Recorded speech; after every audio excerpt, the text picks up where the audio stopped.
Ok. Merci, merci. Et ensuite, vous me demandez de le faire en direct sur YouTube, c'est ça? Euh, On va juste mettre la correction sur Iciosus. Sur quoi? Iciosus. Ah, sur e-cursus? Oui, oui, après, je vous le mettrai, d'accord? D'accord, ok. Là, j'enregistre et puis après, je mettrai Ok, tout sur e-cursus, ok? merci. Monsieur, mais on ne voit pas bien. Bonjour, pardon. Oui, bah là, je ne peux pas faire grand-chose après, hein, vous voyez. C'est tout ce que je peux faire. Donc, A est dans la topologie, donc son complément est dans la topologie aussi, d'accord? Ok, donc lui, il est dans T, et puis comme la topologie, elle est stable par l'intersection, d'accord? Donc, j'en déduis que B inter le complément de A est dans T. Est dans T. Ok? Donc, pourquoi est-ce que j'ai fait ça? C'est pour pouvoir écrire que M de A, enfin M de B est égal à M de A plus M de B moins A. Ok? Hop, je tourne, hein, d'accord? La page, ainsi. Alors, je vais essayer de prendre un stylo gros, comme ça, au moins, ça, vous verrez mieux. Ainsi, d'accord? 2, donc B est égal à A union B moins A, on déduit par sigma additivité de M, de la mesure, d'accord?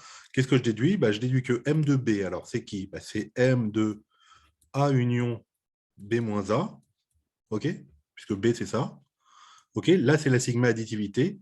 J'ai deux éléments qui sont nantais et qui sont disjoints, d'accord? Donc, j'ai le droit de dire que c'est égal à M de A plus M de B moins A. Ok? Ça va? Et je termine en disant quoi? En disant que comme M est à valeur dans... M est une fonction à valeur dans R plus bar, d'accord? Les mesures, ce sont tous des nombres positifs, d'accord? Ou plus l'infini, d'accord? Des réels positifs, quoi. OK? Donc, on peut dire, on a la majoration, enfin la minoration plutôt évidente. Ça, c'est plus grand que 0, OK? D'où, je sais que M de B, il devient plus grand que M de A, ouais, d'accord? Puisque lui, c'est plus grand que 0, donc ça, c'est plus grand que M de A. OK? Voilà, et donc on a bien que la mesure M est monotone. C'est-à-dire, hein, si jamais vous avez deux ensembles A et B dans T, alors comme j'en prends deux, je vais faire T carré, avec A est inclus dans B, alors M de A est plus petit que M de B. Ça va? Voilà, c'était la question numéro 1 de l'exo.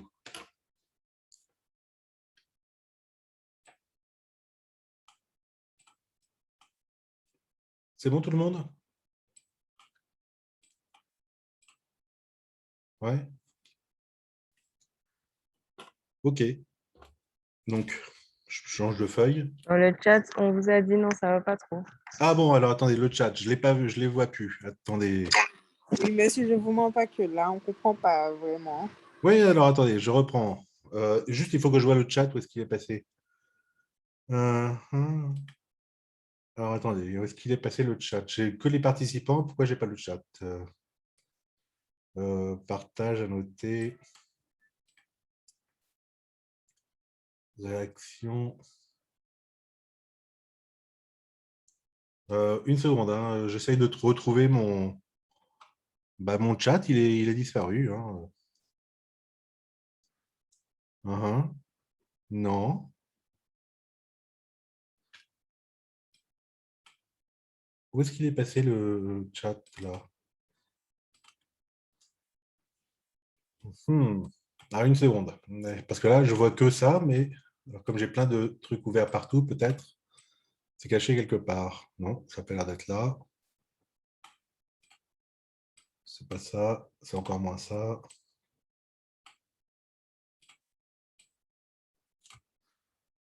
Ah, discussion, ça y est, c'est là. Ok, alors, Sur Ecursus, oui, ok, ça va pas trop, on comprend rien. Ok, alors. Donc, alors, comme je vous ai dit au départ, hein, une seconde, hop. Alors, comme je vous ai dit au départ, TD, voilà. D'accord, donc dans le cours Moodle, enfin Ecursus pour vous, donc j'essaie de revenir sur ma page d'avant, voilà. D'accord, donc dans le cours Ecursus, hein, vous avez donc un certain nombre de vidéos, donc les liens ne marchent pas visiblement, mais il va falloir que je change ça. Où là, je vous explique grosso modo le cours, enfin comment ça va se passer, les séances, etc. D'accord. Et donc là, je vous ai présenté la notion de mesure de enfin l'introduction à une mesure de Lebesgue. Ok. Voilà. Et donc le TD est en rapport avec ça. Donc c'est-à-dire les définitions, elles sont là-dedans en fait. Hein. Alors, où est-ce que j'ai mis ça? Ok. Off. Alors si je reviens là-dessus, d'accord. Donc l'idée de la mesure de Lebesgue, on va la voir après, d'accord. Mais l'idée, c'est quoi? C'est de définir donc c'est d'étendre en fait la notion de longueur d'un intervalle. Donc, si un intervalle I est borné par des extrémités AB, alors peu importe qu'il soit ouvert ou fermé, etc. D'accord. On a la longueur de I, c'est B moins A. Ok. Ça, on peut l'étendre aux intervalles de longueur infinie en disant que L de I, si jamais c'est un intervalle non borné, I, c'est plus l'infini. D'accord. Donc, une longueur, c'est bien infini. Et on a cette propriété-là, lorsque vous avez des intervalles IK 2 à 2 disjoints, on peut aussi définir la longueur de l'union des IK, comme ils sont disjoints, d'accord, ça fait la somme des longueurs de IK. Okay, que ça, ce soit convergent ou divergent vers plus infini, peu importe. D'accord, on peut toujours définir ça. Ok. Et puis, c'est cohérent, c'est-à-dire que si jamais vous avez un intervalle de longueur infinie, ça c'est infini, lui aussi, etc. D'accord. Voilà, et donc ce qu'on souhaite, c'est définir cette notion de, donc étendre cette notion de longueur, donc c'est ce qu'on appelle une mesure, d'accord, à d'autres types d'intervalles, à d'autres types d'ensembles, pardon, de P de R. Ok. Les intervalles sont des ensembles très très particuliers de P de R. Ok. Ils sont déconnexes, etc. Bon, vous verrez en topologie, enfin vous voyez déjà, d'accord, ce que c'est. Mais donc, on va essayer de l'étendre à beaucoup plus vaste. Ok. Alors, on peut espérer au départ se dire je vais l'étendre pour n'importe quelle partie de R. Et ce que je voudrais, c'est que la mesure d'un intervalle, ce soit exactement la longueur de l'intervalle. Je voudrais que la mesure d'un ensemble, ce soit égal à la mesure de son translaté, c'est-à-dire ça, c'est l'ensemble E que j'ai translaté de P. D'accord. Je voudrais que ce soit la même que E, puisque de toute façon, au niveau de longueur, au niveau de mesure, c'est le même. Et puis, je voudrais aussi la même propriété qu'ici, qu'on appelle sigma additivité, c'est-à-dire que si jamais les EK, c'est une collection dénombrable d'ensembles 2 à 2 disjoints, alors la mesure de l'union des EK, c'est la somme des mesures des EK, okay, pour étendre ça. D'accord. Seulement, on va voir que ce n'est pas possible. Ce n'est pas possible de le faire pour tout élément de P de R, en fait. OK. Donc quoi? Donc, justement, donc l'idée, ça va être quoi? Ça va être... alors, pourquoi ça me fait ça, lui? Bop, bop. J'ai fermé le truc ou quoi? Ouais, bon, je sais pas. Donc l'idée, ça va être quoi? Ça va être de... hop. Ça va être donc d'étudier ce qu'on fait là, donc d'étudier les propriétés des mesures théoriques, d'accord? D'en déduire donc de nouvelles propriétés et qu'on va pouvoir trouver des fonctions vraiment qui les vérifient, et ça seront les mesures extérieures, d'accord? Qu'on va pouvoir définir sur toute partie de R. Et ensuite, on va travailler sur la notion d'ensemble mesurable. OK. Donc là, c'est là où va intervenir la notion de tribu. Et enfin, on pourra remonter à ce niveau-là, d'accord, et trouver que sur justement ces tribus-là, notre mesure extérieure devient une mesure en ce terme ici, d'accord? OK, enfin plutôt ici. OK, d'accord, ça va? Donc voilà pour l'ambition pour l'instant de ce que l'on a. OK. Donc, je reprends ici. On va dire que je sais faire une mesure, d'accord? Donc, c'est comme propriété, c'est la propriété fondamentale, c'est la sigma additivité, c'est-à-dire que si jamais vous avez AN des ensembles d'un certain ensemble, d'accord? Alors, M de l'union des AN, alors il faut que la famille soit 2 à 2 disjoints, hein. Alors, M de l'union des AN, c'est égal, donc la mesure de l'union, c'est égal à la somme des mesures des ensembles, ok? Ça a l'air pas mal hein, pour mesurer, vous comprenez, d'accord? Vous avez la droite réelle ici. Si vous prenez un ensemble qui est comme ça, OK? Un autre ensemble qui est comme ça, mais c'est disjoint, hein, d'accord? Bon, il y a des petits points singuliers, d'accord? Bon, la mesure des deux, il faudrait bien que ce soit la somme des deux mesures. OK? Voilà. Donc, ça va? Voilà. Et donc, T, c'est juste là pour vous dire, tribu, c'est juste là pour vous dire qu'est-ce que j'ai le droit de faire avec les ensembles? Ben, j'ai le droit de les intersecter, de faire les unions, de faire le complément. D'accord? Et puis, il y a au moins un élément dans T, c'est-à-dire l'ensemble vide. OK? Voilà. Et donc, la première chose, c'est que notre mesure, si jamais elle existe, elle est forcément monotone. C'est-à-dire que si A et B sont deux éléments de T, donc deux éléments que je peux mesurer, d'accord? Et que A est plus petit que B, alors la mesure de A est plus petite que la mesure de B. OK? Donc, pour ce faire, ce n'est pas très compliqué, puisque la seule propriété qu'on a, c'est celle-là.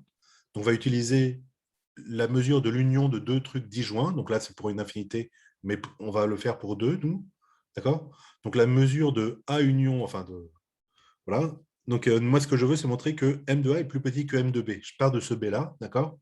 Puisqu'il contient A, je dis que B, bah, c'est A union B moins A. D'accord? Ça sont deux trucs disjoints. OK? Pour appliquer ça, donc c'est bon, c'est deux éléments disjoints, mais il faut encore qu'ils appartiennent tous les deux à T. D'accord? Alors, dans le texte, on nous dit que A appartient à T. OK? Il faut que je montre que B moins A appartient à T. Donc, c'est ce qu'on a fait ici. D'accord? Puisque B moins A, c'est B inter A complémenté. D'accord? Le complément reste dans T. Donc, A était dans T, le complémentaire est dans T. Son intersection avec un autre élément de T reste dans T. Donc, c'est bon. Je suis bien toujours dans T. OK? Et pof. Et donc, maintenant que je sais que ça et ça sont deux éléments de T, je peux appliquer ma propriété de la mesure de sigma additivité. D'accord? Donc, M de B, c'est donc M de A union B moins A. D'accord? Là, j'utilise donc le complément, enfin la propriété de sigma additivité, d'accord? Puisque j'ai lui et lui qui sont disjoints et qui appartiennent à T, donc je dis que c'est M de A plus M de B moins A. OK? Alors, je suis presque, hein, j'ai M de B qui est égal à M de A plus un autre truc. OK? Le truc ici, il est positif, parce que M, de toute façon, il ne donne que des valeurs positives, hein, les longueurs ou les mesures. OK? Donc, ça veut dire que M de B est bien plus grand ou égal à M de A. Ça peut être nul, mais ça peut aussi ne pas être nul, d'accord? Et donc, on a M de B est plus grand que M de A. C'est bon? OK, donc la mesure est une fonction monotone qu'on appelle, d'accord? C'est-à-dire que si jamais vous avez A et B, deux éléments de T carré, avec A inclus dans B, d'accord? Monotonie dans le sens, l'inclusion, c'est une relation d'ordre partiel. OK, alors la mesure de A est plus petite que la mesure de B, d'accord? C'est ce qu'on veut, hein, si vous comprenez que si j'ai un ensemble qui est comme ça, OK, qui est mesurable, et que j'en ai un autre qui est comme ça, d'accord, qui est plus grand, qui est l'encadre, bon, bah, le deuxième, hein, M de B, le rouge, là, il doit être plus grand que le premier, la mesure de A. Ouais. OK? C'est bon pour ça? Vous avez plus compris maintenant? Oui, ça va mieux. Ouais. OK, alors je reviens peut-être sur la toute première vidéo que j'avais faite sur... d'accord, pour que vous compreniez. Donc là, c'est la fin de l'exercice. Hein, d'accord, c'est fini, c'est fini. Mais simplement pour que vous voyez pourquoi on fait ça dans l'intégration. D'accord? Donc le problème des fonctions Riemann intégrables, ou l'intégration de Riemann, c'est qu'il n'y a en fait pas beaucoup de fonctions qu'on peut intégrer. Et nous, on voudrait en faire plus. D'accord? Donc imaginons, j'ai une fonction... voilà. Donc vous savez que Riemann, c'est très bien quand c'est intégrable, mais quand vous lui donnez comme ça des petits points...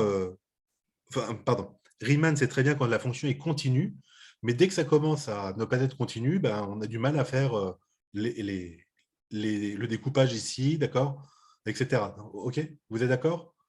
La condition de base de Riemann, c'est fonction continue sur un compact. Hein, ouais. OK? La bonne condition, c'est fonction réglée, qui est plus vaste, qui est admettre une limite à droite et à gauche, ce qui n'est pas loin de la notion de continuité, puisque la continuité, c'est limite à droite égale celle à gauche, et sont égales entre elles. OK? C'est bon? OK, donc pourquoi ça? Pourquoi est-ce que je fais ça? Donc l'idée de l'intégrale de Lebesgue, c'est... Je prends juste un stylo d'une autre couleur qui marche. Bon, on va essayer ça. Donc Riemann, il découpe ici, Lebesgue, il découpe ici, d'accord? Donc on va faire des trucs équilibrés, quoi, si vous voulez, d'accord?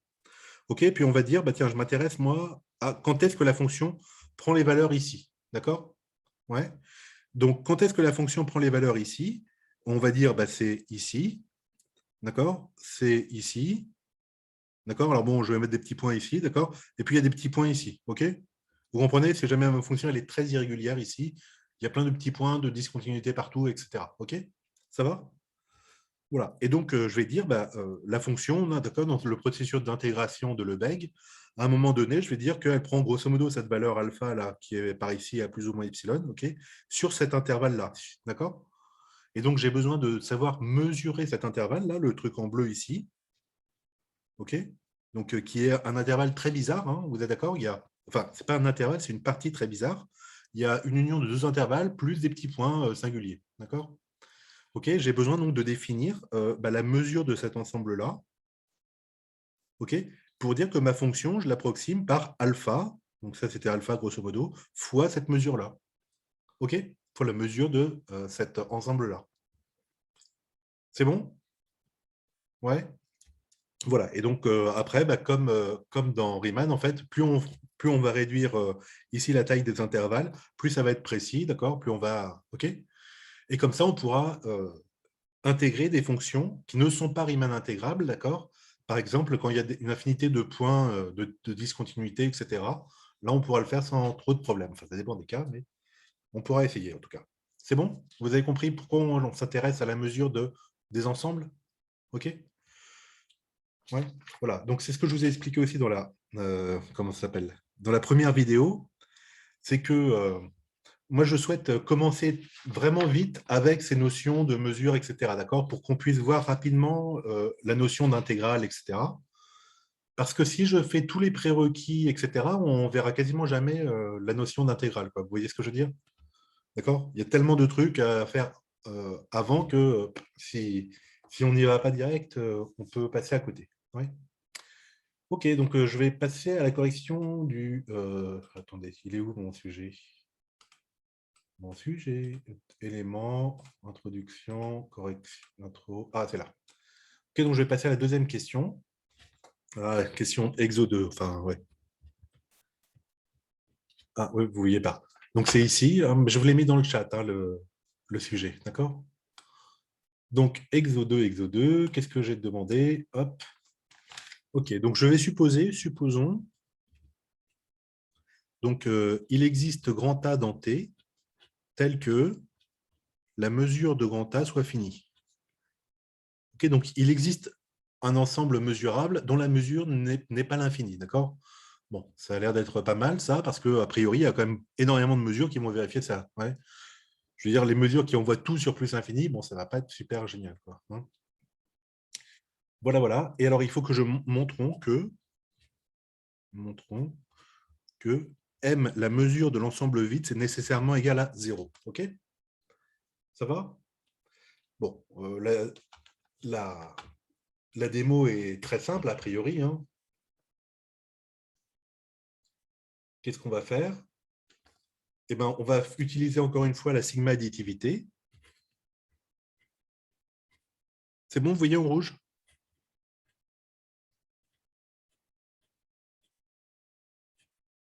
De M. D'accord?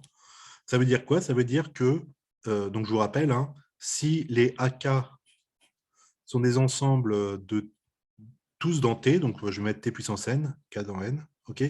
2 à 2 disjoints, alors la mesure de l'union disjointe de ces AK est égale à la somme, donc pour tous les cas, des mesures de AK. OK? Donc ça, c'est vrai pour, voilà, pour tous les éléments AK, OK, de Tn. OK? Donc moi, qu'est-ce que j'ai? Ben, je sais qu'il y a A dans T, et puis j'ai dit, hein, dans T, il y a forcément le vide. D'accord? Donc comme A et vide sont des éléments de T,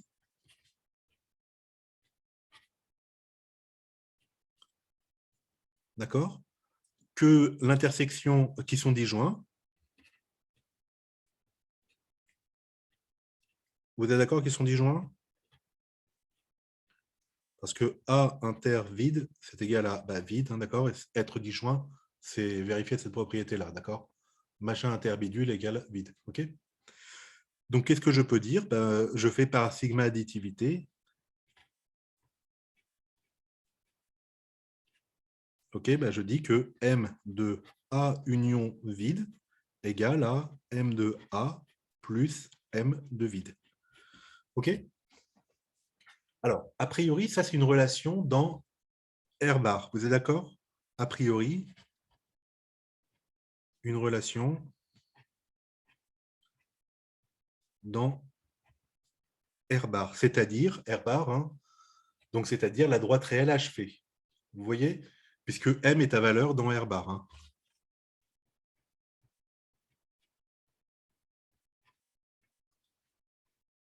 Alors, ce que je veux vous dire là, c'est que si je ne sais rien de A, je ne peux rien déduire pour M de 0, d'accord? Parce que là, d'accord, évidemment, A union vide, ça fait A, vous êtes d'accord? Donc, j'ai que M de A est égal à M de A plus M de vide, ok? Moi, ce que je veux dire, c'est que, ben, alors, je simplifie les M de A ici et ici, d'accord? Et ça me dit donc M de vide est égal à 0, ok? Mais ça, je ne peux pas le simplifier parce qu'a priori, je suis justement dans R bar. Si ça, c'est plus l'infini, d'accord? Parce que j'ai pris un ensemble dont la mesure est infinie, d'accord? Si ça, c'est plus l'infini, est égal à plus l'infini plus 15, bah, pas de souci, hein, d'accord? L'égalité est vraie. Pourtant, ça, ce n'est pas 0. Vous êtes d'accord? Ouais. Donc, j'ai besoin ici de la propriété que M est fini, d'accord? Or, comme A fini, enfin M de A plutôt, la mesure de A est finie, on a donc voilà, ça. OK? C'est bon pour tout le monde? Alors, je vous fais un petit... Hop. Attendez une seconde. Hein. Parce que mes fenêtres se ferment à chaque fois. Voilà. Donc, je vous fais un petit... Donc, là, donc, vous revoyez le e-cursus, d'accord? Je descends un petit peu. Donc, dans le deuxième chapitre, celui qu'on devrait aborder la semaine prochaine, je vous ai fait un truc, enfin, ce qu'il faut savoir sur la droite réelle. Et là-dedans, bah, justement, il y a les notions de droite réelle achevée, d'accord? Le R bar, ok? Voilà, il y a les trucs sur les cardinaux, les trucs sur les ouverts, adhérence, etc. D'accord? Donc, vous voyez, j'ai besoin de tout ça pour avancer. Déjà, je suis même pas, enfin, je suis au chapitre 2, d'accord? Pour avancer dans l'intégration via mesure de Lebesgue, ok? Donc, voilà, si jamais je fais plein de rappels là-dessus, hein, on ne pourra pas atteindre, vous voyez ce que je veux dire, le truc, hein, d'accord? Voilà, comme je n'ai pas du tout envie de... Parce que l'intérêt de l'intégration, c'est quand même de faire des intégrales. J'ai envie que ça avance, quoi, si vous voulez. Ouais. Par contre, si vous voulez que je refasse des points peut-être particuliers là-dessus, vous me dites, hein, d'accord? Si vous voulez des trucs plus explicatifs, parce que ce qu'il faut savoir, je ne démontre rien, j'énonce juste les résultats que je considère comme étant connus, mais il n'y a pas de démonstration, il n'y a pas d'exercice, d'application ni rien, quoi, d'accord? OK? Puisque vous faites le cours de topologie, vous savez que le R bar, c'est l'adhérence de R, hein, d'accord? Vous l'avez vu, la notion d'adhérence? Non, enfin Pas encore? personnellement, non. Non? Monsieur, en topologie, on n'a fait que les normes pour l'instant. Ah, OK, OK, OK. Bon, et avant, vous n'avez pas vu les notions d'adhérence? Non? Donc, l'adhérence, c'est le plus... Non, Non, non, d'accord, ok, ok. Ok, calmez-vous. Donc, l'adhérence, c'est le plus petit fermé. J'essaie de mettre la caméra bien, mais si c'est au point, là, elle n'est pas au point, quoi, vous voyez. L'adhérence, c'est le plus petit fermé qui contient l'ensemble, d'accord? Donc, vous êtes d'accord que R, c'est égal à moins l'infini plus l'infini. Je l'écris comme ça exprès. Vous êtes d'accord que ça, c'est un ouvert. Ouais, d'accord? Il y a des suites de réels qui tendent vers plus l'infini, et plus l'infini, ce n'est pas un réel. Vous êtes d'accord? Pareil, il y a des suites de R qui tendent vers moins l'infini, et moins l'infini, ce n'est pas un réel. OK? D'accord? Donc, R bar, c'est quoi? Alors, ben, on l'écrit comme ça, on peut l'écrire comme ça. Hein. C'est moche, mais c'est vrai. D'accord? Sinon, c'est R auquel j'ajoute 2 points, moins l'infini et plus l'infini. D'accord? Comme ça, quand vous avez une suite de R bar qui converge vers plus l'infini, elle converge dans R bar. Vous êtes d'accord? Et pareil pour l'autre côté. OK? Et donc, R bar, c'est un fermé. D'accord? Puisque tout de suite, tout de suite convergente de R bar converge à une limite, à sa limite, dans R bar. Okay, ce qui n'était pas le cas ici, puisque vous aviez des suites qui convergeaient vers plus ou moins l'infini. D'accord? Et donc, c'était à l'extérieur. OK? Ça va? C'est bon pour tout le monde? Voilà, voilà. Bon. OK, c'était la question numéro 3. Alors, attendez, je me plante encore avec tout ça. J'ai trop de fenêtres ouvertes. Paf. Oui, il faudrait que je le vire, lui. Une seconde, hein. Hop, voilà. Bon, bah c'est bon. Introduction, correction, TD2. Oh là là, où est-ce qu'il est, mon sujet?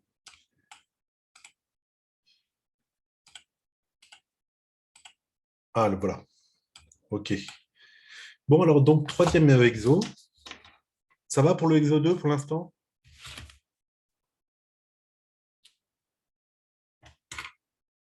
Ouais. Exo Pas 3. vraiment. Allez, dites-moi, j'ai pas entendu. Pas vraiment. Ah bon? Parce que là, c'est vraiment le début du début, hein. Qu'est-ce qui ne va pas pour l'instant?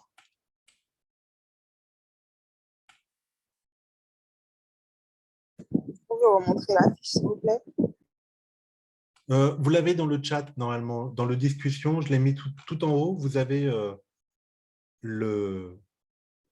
la fiche TD. Non, non, juste ce que vous avez écrit au dos de la feuille. Ah, d'accord, ça. Ça, c'est bon, ouais. Ça, ici, là. Voilà, la partie avec l'adhérence, là, j'ai pas trop. Voilà, donc l'adhérence, c'est-à-dire vous rajoutez à R, par exemple, tous les points d'adhérence. D'accord? Vous savez ce que c'est qu'une valeur d'adhérence d'une suite. OK?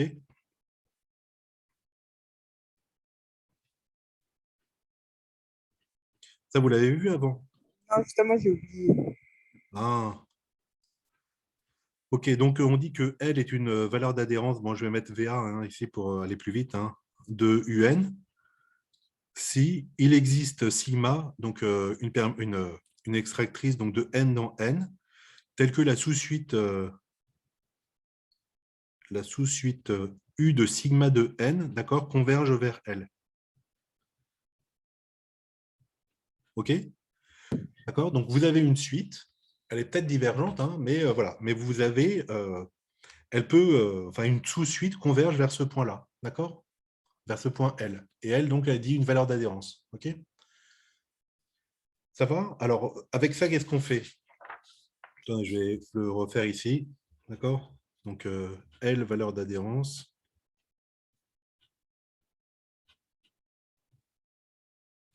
De UN. S'il existe une suite extraite de UN qui converge vers L. OK?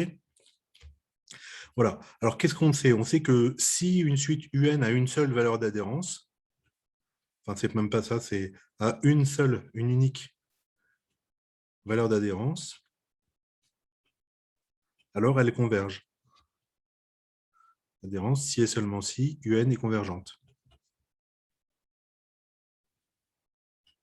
OK? Ça va? Si la seule suite, enfin, si la seule valeur d'adhérence voilà, d'une suite, c'est ça, elle converge vers elle. OK? Sinon, qu'est-ce qu'on peut dire? Bah, par exemple, quand vous prenez moins 1 puissance n, d'accord, vous voyez que ça prend successivement les valeurs moins 1, 1, moins 1, etc. Ouais? D'accord? Donc là, c'est une suite non convergente. Suite non convergente. OK, mais elle a deux valeurs d'adhérence.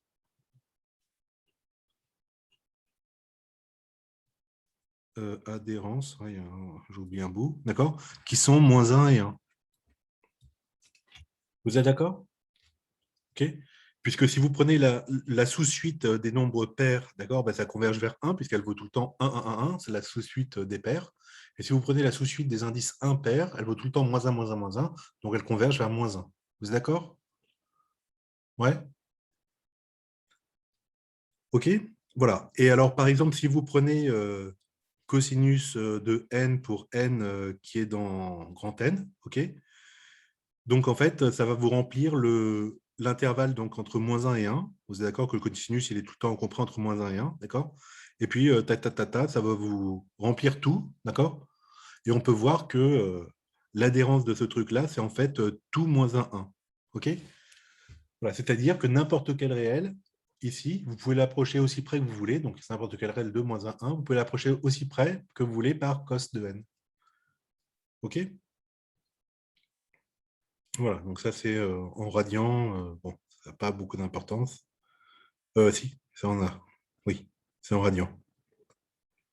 D'accord, en degrés, ça ne marche pas, c'est vrai. C'est bon? Voilà, voilà. Bon, alors je continue avec mon exo 3, d'accord? Exo 3. Donc, EK, une collection dénombrable d'éléments de T. D'accord. Donc, K appartient à N. C'est une famille dénombrable d'éléments de T. C'est-à-dire qu'ils sont tous les EK sont mesurables. Je peux faire M de EK. OK?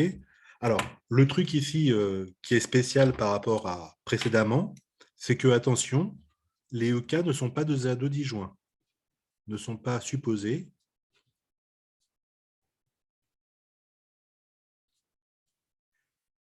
être 2 à 2 disjoints. OK?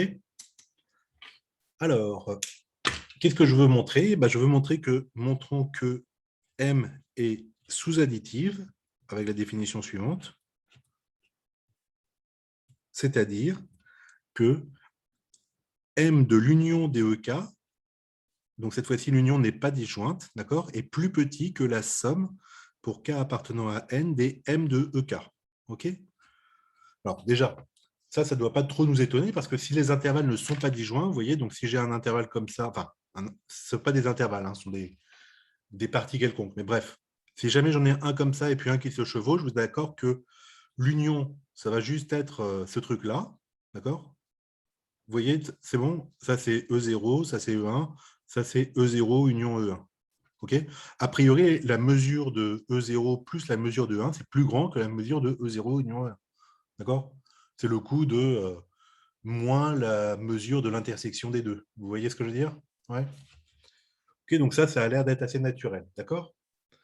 Alors, il faut que je le démontre juste à partir toujours de la même hypothèse, c'est-à-dire qu'est-ce que je sais? Je sais que, on sait, alors on a double structure, on sait que, donc ce qui m'intéresse, c'est M qui est sigma additive, c'est-à-dire que si jamais les AK sont des éléments de T de l'attribut, d'accord? 2 à 2 disjoints, attention, d'accord? M de l'union des AK, donc ça c'est une union disjointe pour K dans N, est égal, cette fois-ci, à la somme de K appartenant à N des M de AK. Ça, c'est ce que je sais. Si jamais j'ai une famille d'éléments de T 2 à 2 disjoints, je peux faire ça. Et qu'est-ce que je sais d'autre? Je sais d'autre que T, justement, l'attribut, d'accord, a des propriétés, c'est-à-dire que vide appartient à T, que T est stable par union et intersection dénombrable, d'accord, et elle est stable par complémentation.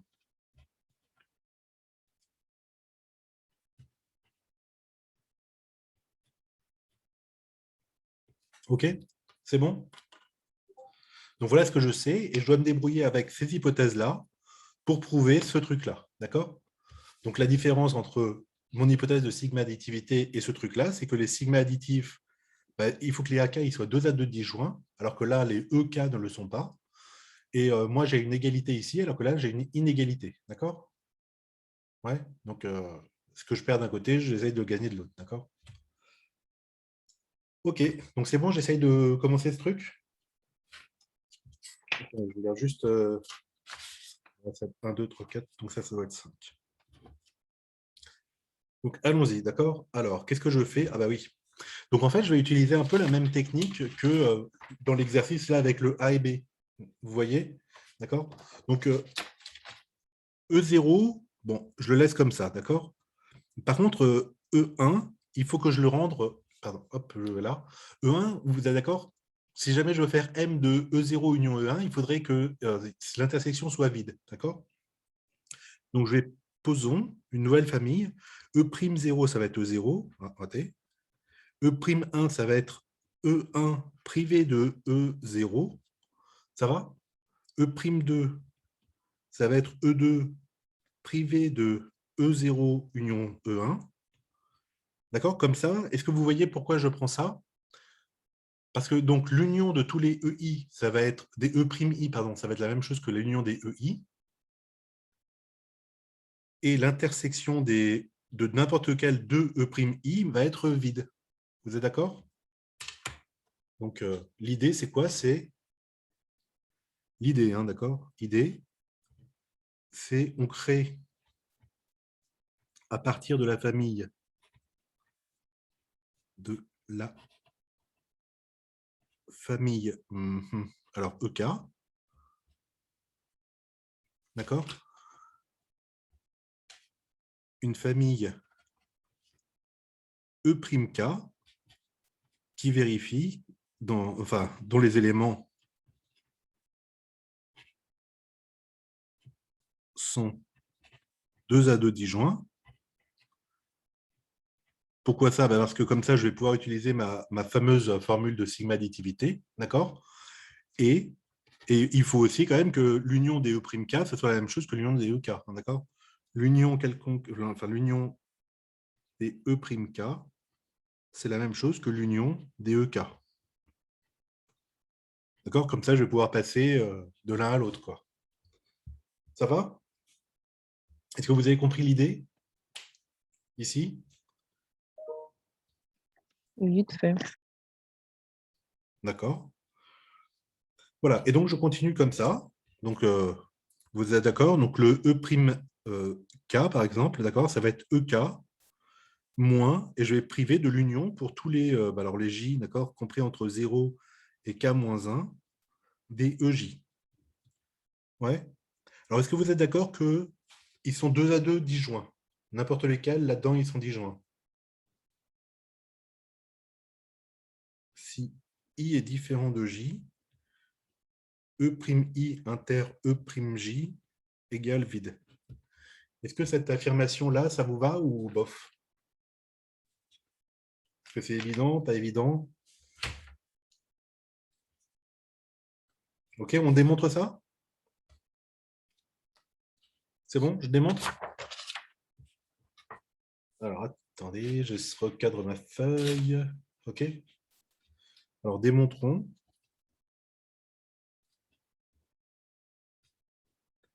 que les donc E'K, pour K qui appartiendrait à N, sont 2 à 2 disjoints.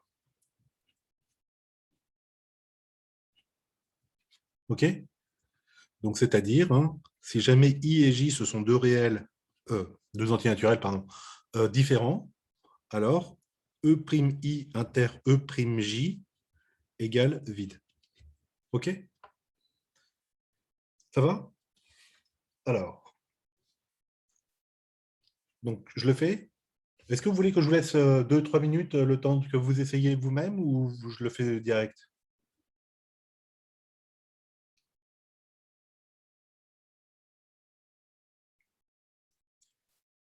Mhm. Non, allez-y, monsieur. OK, j'y vais. Alors, OK. Donc, sans perte de généralité, comme I et J sont deux réels, encore une fois, deux antinaturels différents, je peux dire qu'il y en a un qui est plus petit que l'autre. D'accord? Donc, sans perte de généralité.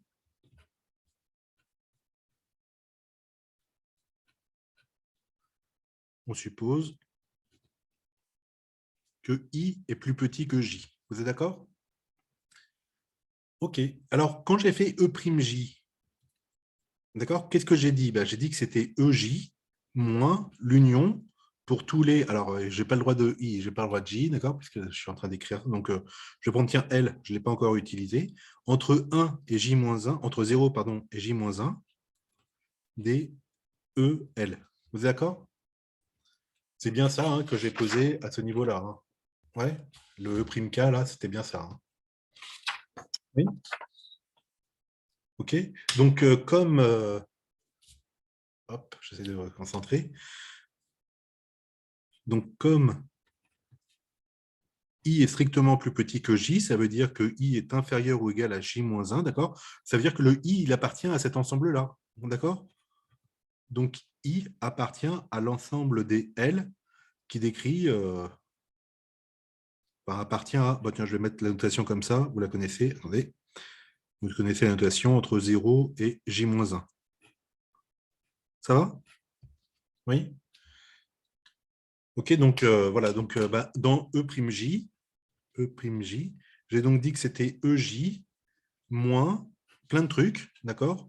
Donc, E0, union E1, union union EI, celui qui m'intéresse, union EI plus 1, union EJ-1. OK? Ça va? Et donc, vous êtes d'accord que, puisque j'ai privé de EI ici, d'accord? E'J inter EI, d'où E'J inter EI égale vide. Ça va? Ouais. Alors, question, est-ce que j'ai fini à ce niveau-là?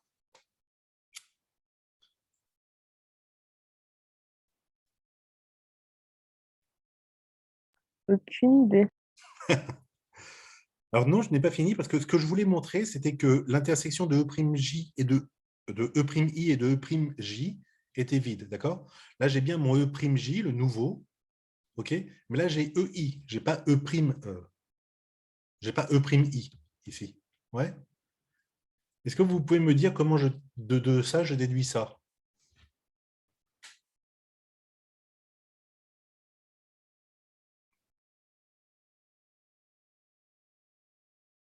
Quel est le lien d'inclusion, si vous voulez, entre EI et E'I? Donc, je répète, EI', c'est EI privé de E0, union E1, union E2, union, etc., jusqu'à union EI-1.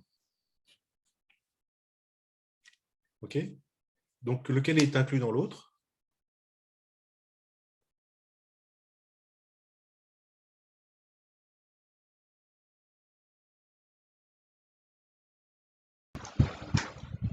I qui est inclus dans EI'. Bof. D'accord? De EI, j'ai enlevé certains trucs pour obtenir E'I. D'accord? Donc, E'I, il est plus petit. Ah, bon, ok. E'I, il est plus petit que EI. Ouais? Ça va? Vous êtes d'accord? Dans EI, j'ai enlevé un certain nombre d'éléments pour obtenir E'I. D'accord? Donc, E'I, il est inclus dans EI. OK? D'accord? Et comme E'J inter EI, celui-là, c'est vide, si je fais l'intersection avec un truc encore plus petit, ça ne peut que être vide. D'accord? Vous êtes d'accord? D'où E'J inter E'I égale vide. Ça va? Donc, tout le monde est OK? D'accord? Là, j'ai EI. D'accord? Là, j'ai E'I. OK? C'est une partie. D'accord? Et puis, ici, là, ce sont ces éléments-là. OK? Ah ouais, non, vous ne voyez pas avec le truc. Ça va? Donc là, c'est E'I. Là, c'est EI. D'accord? Moi, ce que je sais, c'est que E'J inter, ce gros truc-là, est vide. D'accord? Donc, il n'y a pas d'intersection commune. Donc, il ne risque pas d'y en avoir une avec ça. Ouais? C'est beaucoup plus petit, quoi. Voilà. Donc, vous êtes d'accord que les E'K, là, ainsi, les E'K, pour K dans N, sont 2 à 2 disjoints.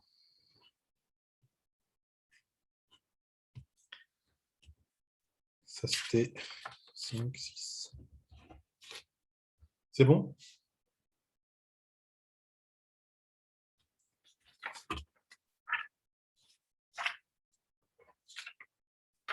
Oui, monsieur. Ouais. OK. Alors, maintenant, j'ai presque terminé, puisque il faut que je passe maintenant.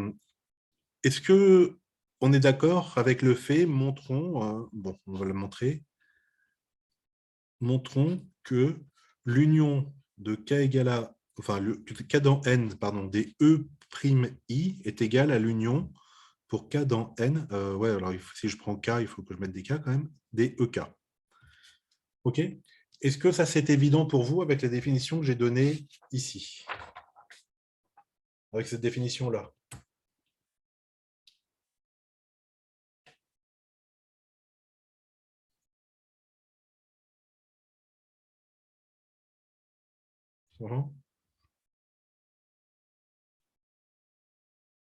Bof.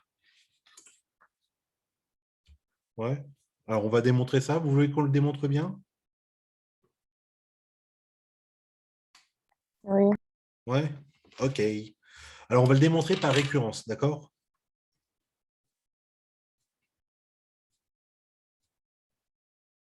Alors, là, vous ne voyez pas, il n'y a pas de dépendance de n.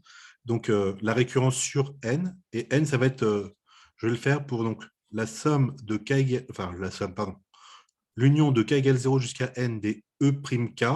Je veux démontrer que c'est la même chose que l'union de k égale 0 jusqu'à n des EK. D'accord?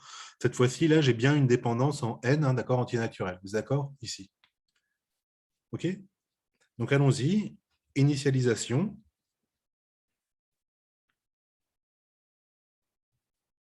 Pourquoi est-ce vrai au rang 0? Pour n est égal à 0, qu'est-ce que j'ai? Alors, l'union de k égale 0 jusqu'à 0 des E'(K, ça fait quoi? D'accord? K égale 0 jusqu'à 0, ça fait E'0, qui doit être égal à E0. D'accord? Et ça, c'est vrai, pourquoi? Parce que dans ce que j'ai posé ici, vous êtes d'accord? E'0, j'ai dit que c'était E0. D'accord? Ouais. Donc, la propriété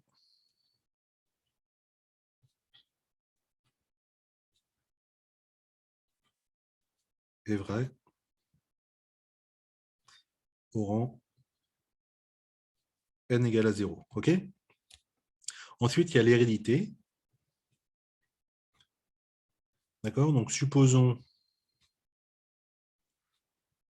que pour n plus grand que 0, on est ce truc-là, c'est-à-dire que, alors ce truc-là en rouge, hein, on est que l'union de k égale 0 jusqu'à n des E'(K) est égale à l'union de k égale 0 jusqu'à n des EK. D'accord? Qu'est-ce que je veux démontrer? Donc, je veux démontrer le truc au rang n plus 1, pardon. D'accord? Je fais la récurrence sur n. OK? Donc, je veux démontrer que l'union de k égale 0 jusqu'à n plus 1 des E'(K) est égale à l'union de k égale 0 jusqu'à n plus 1 des EK. Ça va? Ouais. OK, donc je vais partir de là et puis je vais essayer d'arriver à là. D'accord? Je vais partir de la gauche pour essayer d'arriver à la droite. OK? Ça va? Alors je me mets là. Hein, c'est bon? Donc, OK, je pars de l'union de k égale 0 jusqu'à n plus 1 des E'(K). Alors, qu'est-ce que je fais déjà pour utiliser mon hypothèse de récurrence? Quelle est la première chose à faire?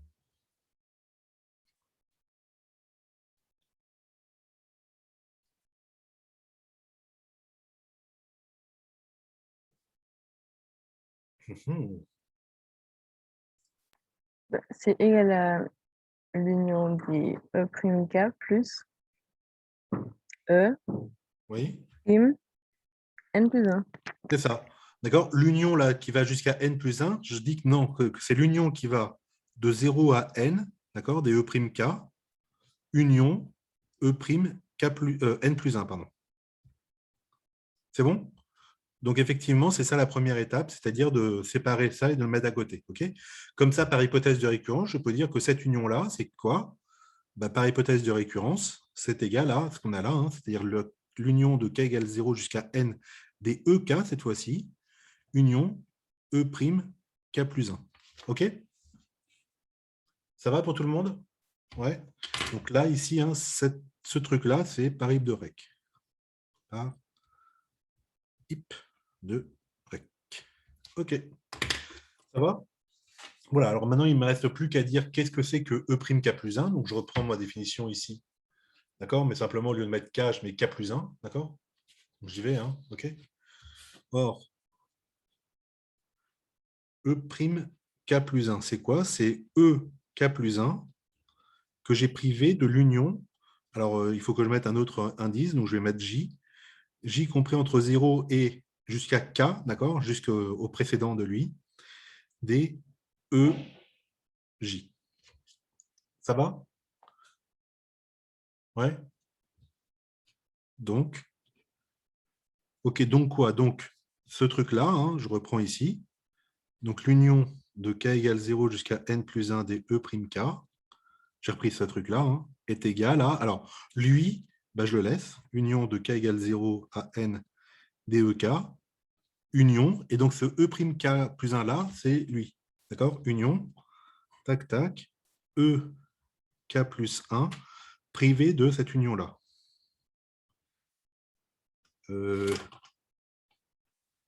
Ouais. Je ne me suis pas trompé? Si, je me suis trompé. Pourquoi vous ne me dites pas que je me suis trompé? Là, ce n'est pas K plus 1, c'est N plus 1. Vous êtes d'accord? Là, c'était un N plus 1 déjà. Voilà. Et donc là, c'est un N plus 1, un N plus 1. Là, c'est un N. Ta, ta, ta, ta, ta. Là, c'est un N plus 1. Et là, c'est un N. D, E, K, EJ. OK, OK. Bon. Et maintenant, maintenant j'ai terminé, hein, d'accord? Parce que... Alors, est-ce que vous voyez ça ou est-ce qu'il faut que je refasse les trucs avec les unions, les intersections, etc. Est-ce que vous voyez que ça, c'est un truc, union, donc un autre truc, moins privé de, et là, c'est le même, en fait. Lui et lui, c'est le même. D'accord? Là, c'est le K qui varie entre 0 et N des EK. Là, c'est le J, l'indice, hein, qui varie toujours entre 0 et N des EJ. OK? Donc, lui et lui, c'est le même. Vous êtes d'accord? Ouais, donc je me retrouve avec A union B moins A. OK? Pour qu'on prenne. Tiens, je me mets là-haut. D'accord? Pour que l'on comprenne, ça me fait A union B moins A. OK? Ça va? Le A, ce serait ça. Union, le B, ce serait ça. Et là, c'est encore le A, c'est le même que lui, en fait. OK? Mais A union B moins A, c'est A union B. Vous êtes d'accord? Parce que les éléments que j'ai enlevés de B qui étaient dans A, je les ai ici. Ouais? Donc, les éléments de A qui ne sont pas dans B, je les ai ici, d'accord? Enfin, tous les éléments de A, je les ai ici. Et tous les éléments de B qui n'étaient pas dans A, je les ai ici. OK? Voilà. Donc, ça donne égal à... Ça donne égal à... Donc, ça me fait quoi? Ça fait A union B, c'est-à-dire lui, union de K égale 0 jusqu'à N des EK, c'était le A. Union B, c'est E, N plus 1. D'accord? Et ça me fait bien l'union de K égale à 0 jusqu'à N plus 1 des EK. OK? D'accord? Et donc, j'ai bien démontré ma propriété au rang N plus 1. D'accord? Elle est bien héréditaire. Vous êtes d'accord? Je suis parti de l'union jusqu'à N plus 1 des E'K et je suis arrivé à l'union N plus 1 des EK. OK? OK. Donc, la propriété est vraie. Oula, au rang N plus 1, d'accord? C'est-à-dire elle est héréditaire.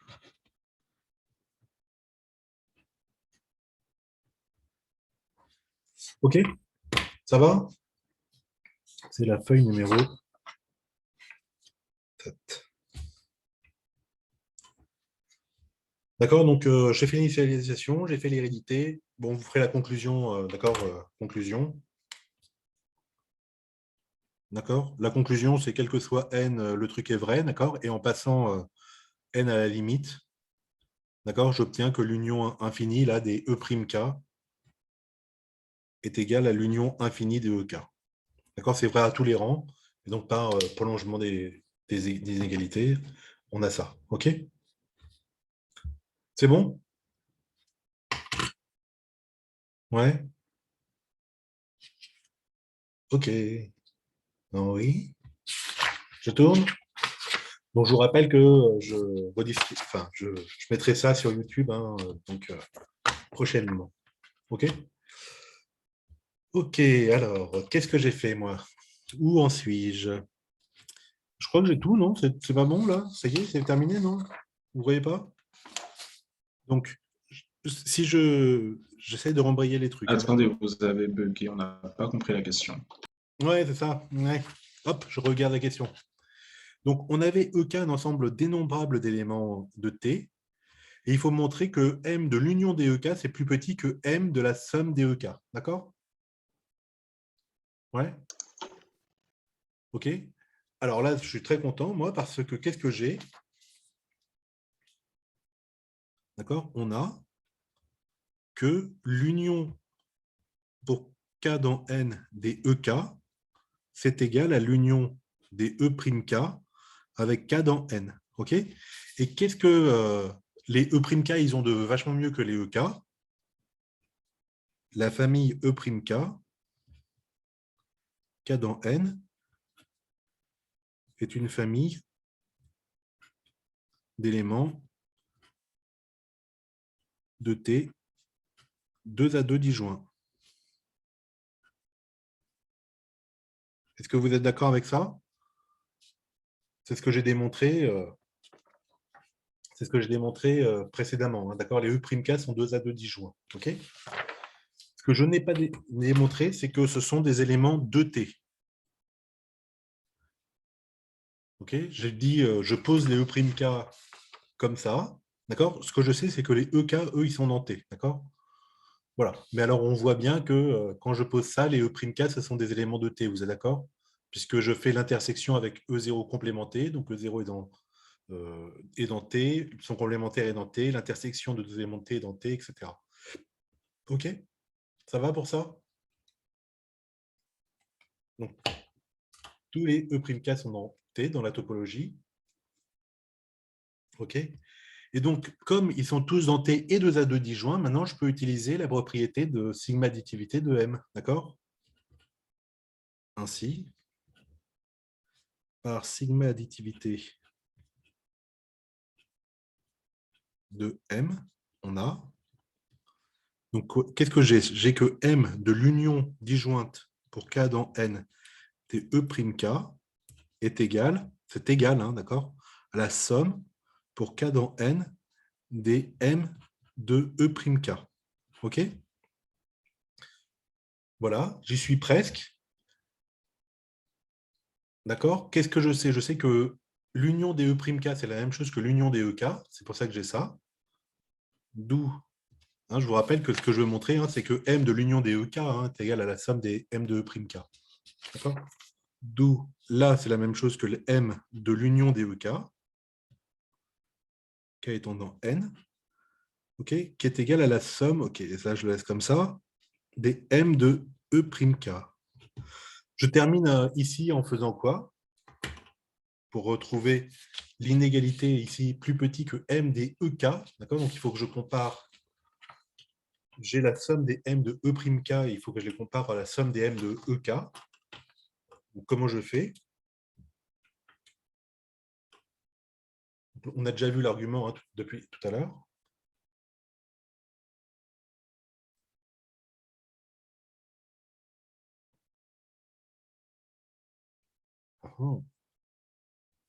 Alors, je vous rappelle, hein, comme donc E'K, il est défini comme étant EK privé de plein de monde, d'accord? Donc de J est égal à 0 jusqu'à K-1 des EJ, d'accord? Donc qu'est-ce que j'ai comme inclusion? J'ai que, alors c'est qui le plus petit des deux? Lequel est inclus dans l'autre? Donc lui, c'est EK privé de plein de monde, ça veut dire que EK il est plus grand que donc E'K est inclus ou égal hein, peut-être à EK. OK? C'est bon?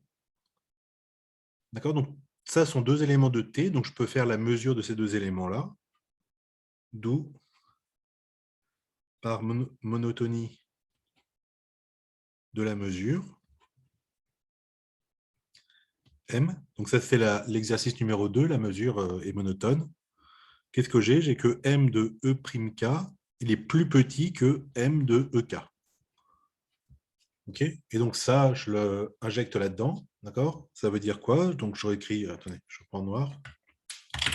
Donc les M de l'union de ça, M de l'union des E'K, K étant dans N, se trouve être égal à, enfin, se trouve être, bah alors voilà, d'accord? Chacun des M de E'K est plus petit que M de Ek, donc la somme au total est plus petite, d'accord, que la somme des M de Ek.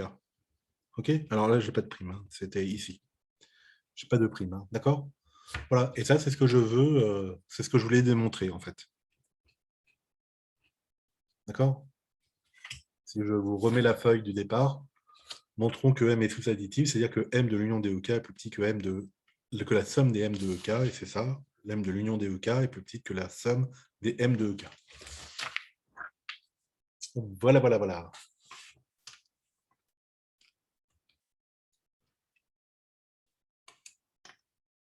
OK?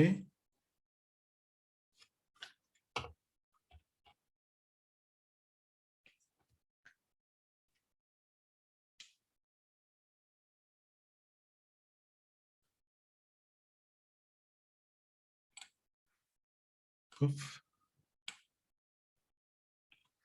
Alors, 27 participants, c'est beaucoup, beaucoup, hein.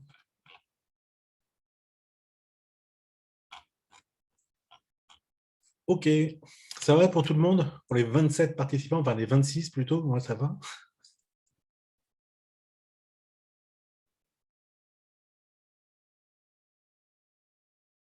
Ouais. Bon, alors, ce que je voudrais, donc voilà, je ne vais pas faire l'autre exo parce que, bon, il nous reste 30 minutes et je voudrais quand même que vous compreniez ce qu'on fait, etc. D'accord? Donc, comme je ne sais pas si vous avez vu les vidéos précédentes avec les cours, etc., je pense qu'on va s'arrêter là et puis je vais juste vérifier avec vous, enfin, essayer de me donner vos mails, etc. D'accord? Pour que je puisse vous adresser des choses, d'accord? Voilà, je pense que ce sera le plus simple. Ah, ça marche pas. Le plus simple, ce sera que je vous envoie les liens directement vers les différentes vidéos, d'accord? Que vous puissiez voir tout ça, d'accord? OK, vous comprenez ce que je raconte ou pas trop? Oui, monsieur. Playlist, ah, voilà, ça s'appelle playlist. Playlist, voilà, intégration. Voyez, voilà, la vôtre, c'est celle-là. C'est bon, vous voyez mon truc YouTube, là? D'accord, donc voilà, donc vous, ce qui vous intéresse, c'est celle-là. Et donc, il y a déjà, vous voyez, combien de vidéos là j'ai vu? 7, c'est ça? Oui, 7 vidéos. D'accord? Donc, je vous explique un tout petit peu ce que c'est, d'accord? Donc, la première, celle-là, 35 minutes, 36 minutes. Bon, c'est juste pour vous dire, donc déjà, les modalités du cours, en distanciel, en présentiel, on verra comment on peut faire, etc.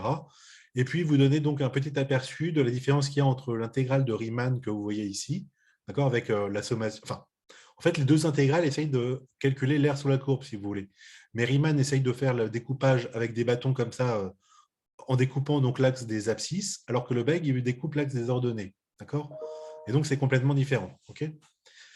Voilà, donc j'essaie de vous expliquer ça ici et pourquoi on va s'intéresser à la théorie de la mesure, donc ce que je vous ai montré un petit peu. Et donc, tout le début en fait, du cours d'intégration de Lebesgue, on ne parle pas d'intégrale, on parle que de mesures, d'ensemble mesurable, de fonctions mesurables, avant de pouvoir intégrer une fonction, quoi, si vous voulez. D'accord? Donc, ça prend assez longtemps de faire ce truc-là. Donc, de travailler donc sur l'ensemble ici, là, des valeurs qui sont prises par la fonction que l'on veut intégrer, en fait. OK? Voilà. Donc là, c'est le cours numéro 1 que vous devez avoir sur... Attendez, oui, oui, boum, boum. Que vous devez avoir quelque part. Où est-ce qu'il est le truc trop de fenêtres partout. Voilà. Voilà, donc là, c'était la présentation de la vidéo. Voilà. Les cours, vous avez donc le cours de Lebesgue, machin. Voilà, c'est pas ça. Où est-ce qu'il est, ma fenêtre Voilà. Donc l'intro, c'est ça, le cours numéro 1, d'accord enfin, la vidéo. OK, donc là, visiblement, ça ne marche pas. Est-ce que vous pouvez faire copier, ouais, copier le lien paf, et si jamais vous le collez, est-ce que ça va marcher? CTRL V. Paf. Eh ben non. Eh ben non. Pourquoi ça ne marche pas? Vidéo. Attendez. Qu'est-ce qu'il met comme lien? Ah ouais, non. View, machin, non, ça ne va pas. Bon, bah, je vais essayer de trouver un truc pour que vous puissiez le voir, hein, d'accord, ça, que vous puissiez avoir accès. D'accord? Je ne sais pas comment je vais faire, mais bon. Vous savez, vous, comment on fait pour avoir des vidéos, des liens? On va essayer, hein, d'accord? Non, oui, ouais, ça, où est-ce qu'il est le truc? Bon, ouais. D'accord, voilà. Donc voilà, je vous ai présenté une petite vidéo pour présenter les deux problèmes. D'accord, donc là, on vient de faire le premier problème. OK. Justement, pour le second problème, on a besoin des notions de relation d'équivalence parce que donc ce cours-là d'intégration, il y a pas mal de cours de topologie, mais il y a aussi du cours un peu d'algèbre en lien avec Algèbre 5 que vous faites en ce moment, puisque donc les tribus, c'est aussi ce qu'on appelle des sigma algèbres, d'accord? Donc c'est en lien aussi avec ça au niveau de la structure. Et donc dans le deuxième, hop, ici, dans le deuxième exercice, d'accord, on a une relation d'équivalence. Donc, je voulais vérifier avec vous que vous sachiez faire la relation d'équivalence, comme ça, tout basique. D'accord? Donc, 10 minutes sur tout ce qu'il faut savoir sur relation d'équivalence dans un ensemble. Hein.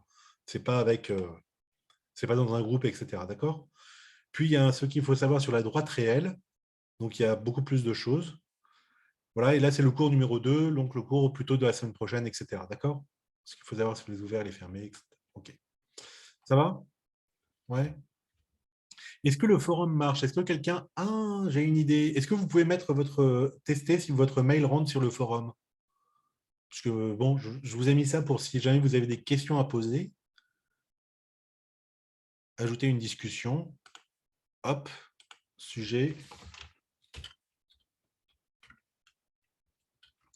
Votre mail.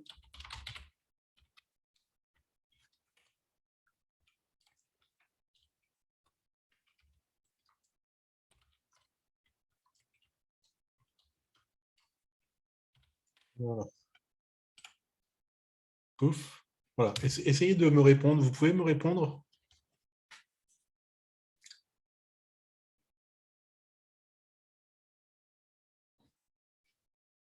Mhm.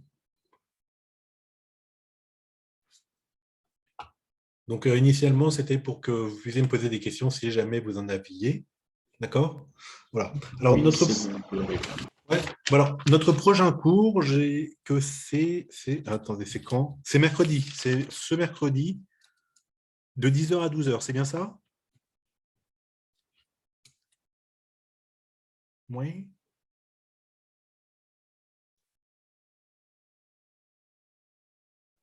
Vous avez dit ce mercredi? Oui, mercredi 29, j'ai noté, de 10h à 12h. Alors, moi, je ne peux pas accéder à Hyperplanning, évidemment, c'est Le tellement secret. mercredi, là, c'est pas le 29. Oui, c'est la semaine prochaine, monsieur. Oui, la semaine prochaine, en effet. Ah bon? Oui, on est le 20. Bah oui, c'est vrai, vous avez raison. Mais alors, c'est quand le cours de la semaine prochaine? Quand est-ce qu'on a? Le 29? Non, non, c'est quand alors le prochain cours? La semaine qui Le vient? 29. Le 29, on ne se voit pas cette semaine, à part aujourd'hui, Ah bon? monsieur. Oui. Oh là là. Non, c'est très bien, monsieur. Hein? Non, non, c'est pas bien du tout. C'est pas bien du tout.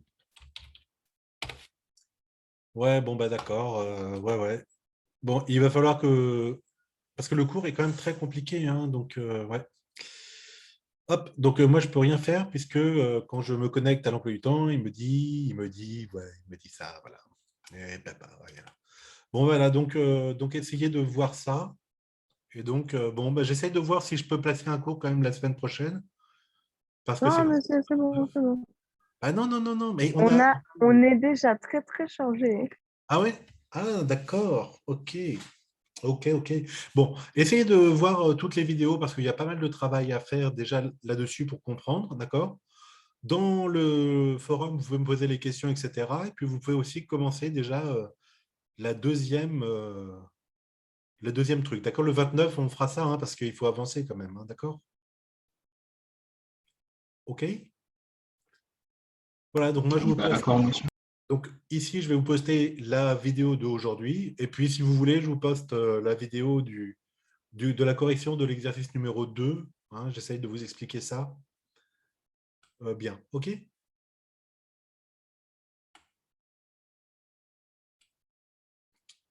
Voilà, voilà. Est-ce que vous avez des questions sinon?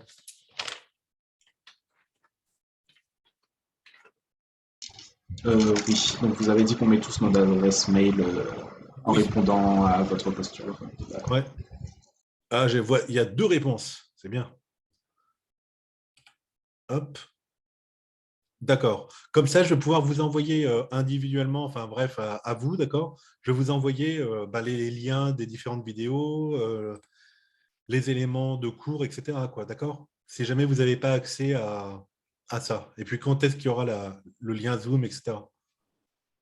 OK?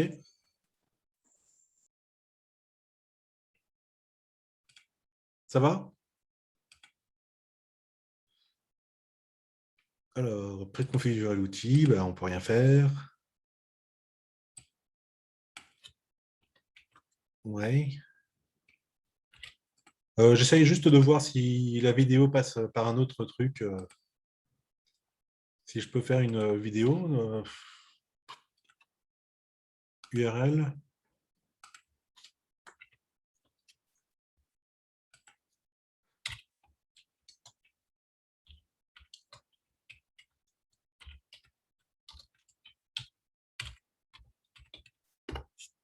Est-ce qu'il y en a qui ont regardé un peu mes vidéos, etc. ou pas encore?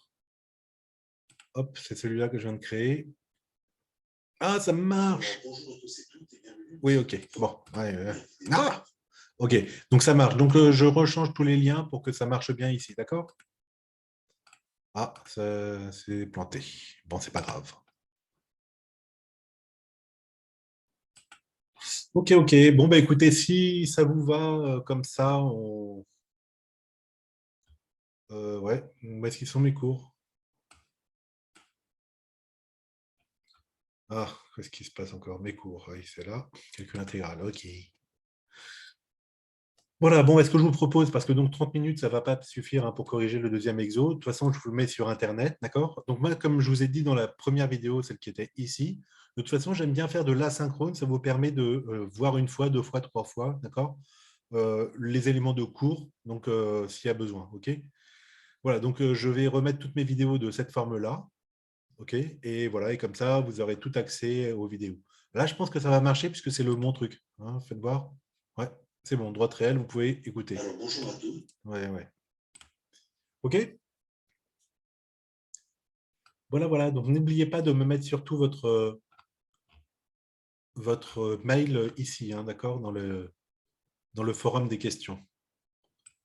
Hop, ça, je le mets ici.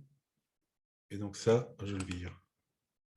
Ouais, même supprimer. Hein.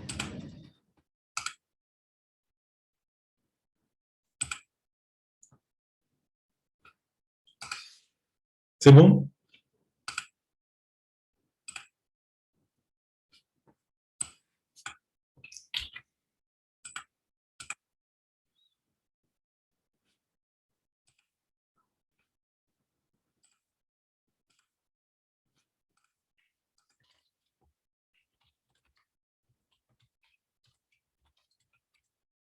Oui, oui, oui, oui, c'est ça. Bon, bah écoutez, donc, si une fois que vous avez mis votre mail, que je puisse essayer de vous joindre, hein, ben, vous pouvez y aller. Et donc, on se voit le 29, c'est terrible, mais d'ici là, je vais vous donner de quoi travailler parce qu'il y a besoin de faire pas mal de choses. Voilà, allez, bonne fin de journée à tous.